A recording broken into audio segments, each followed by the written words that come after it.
Mwiriwe mwese inshuti mudukurikiye tubahaye ikaze ku mwanya wahariwe iteganyagihe mugiye kugezwaho na Alphonsine Musanganire mukaba mwariteguriwe na Meteo Rwanda.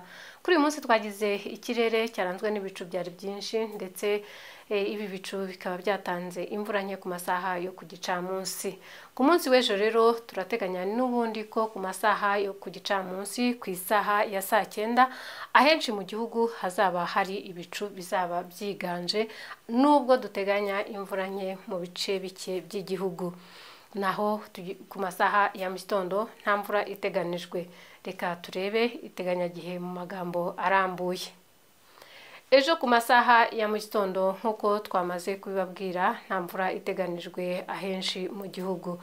Ibipimo by'ubushyuhe rero bizaba biri hagati ya -14 na -15 mu ntara y'Amajyepfo, ariko ahenshi muri iyo ntara hazaboneka igipimo cy'ubushyuhe cya -14 ndetse nta n'imvura ihateganijwe ku masaha ya mugitondo. Ku masaha ya mugitondo kandi mu ntara y'Iburengerazuba hateganijwe igipimo kizaba kiri hagati naho ya -14 na -17. Nyabihu hateganijwe -14. Mu bigaragara muri aka karere igipimo cy'ubushyuhe ku munsi w'ejo kizaba cyazamutse ugereranyije n'iminsi ishize bari bakunze kubona igipimo cy'ubushyuhe cya -11. Mu ntara y'Amajyaruguru igipimo cy'ubushyuhe kizaba kiri hagati ya -13 na -15. 13 zikaboneka Burera ku masaha ya mugitondo, akaba hazaba hakonje kurusha ahandi ndetse naho nta mvura ihateganijwe. Nta mvura kandi iteganijwe mu ntara y'Iburasirazuba ku masaha ya mugitondo, naho ahazaba hari igipimo cy'ubushyuhe kiri hasi kizaba kiri kuri -16, naho Kayonza hazagera kuri -18.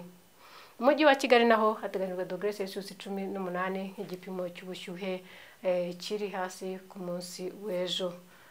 Ku masaha rero yo ku gicamunsi twababwiye yuko hari uduce duke tw'igihugu duteganijwemo imvura, ariko muri utwo duce intara y'Amajyepfo ntabwo irimo kuko ho ahenshi hazaba hari ibicu byinshi.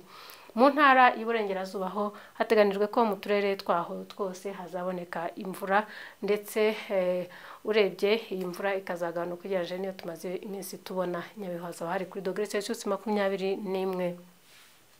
Mu ntara y'Amajyaruguru ahateganijwe imvura ni mu karere ka Musanze, aka Burera ndetse na ka Gicumbi.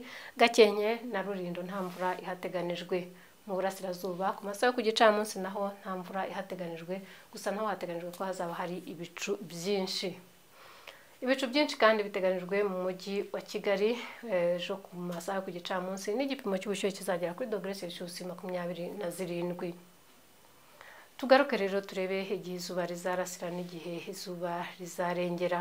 Ku munsi w'ejo hateganijwe ko izuba rizarasa saa 11:54 za mugitondo rikarenga saa 12 zuzuye z'umugoroba.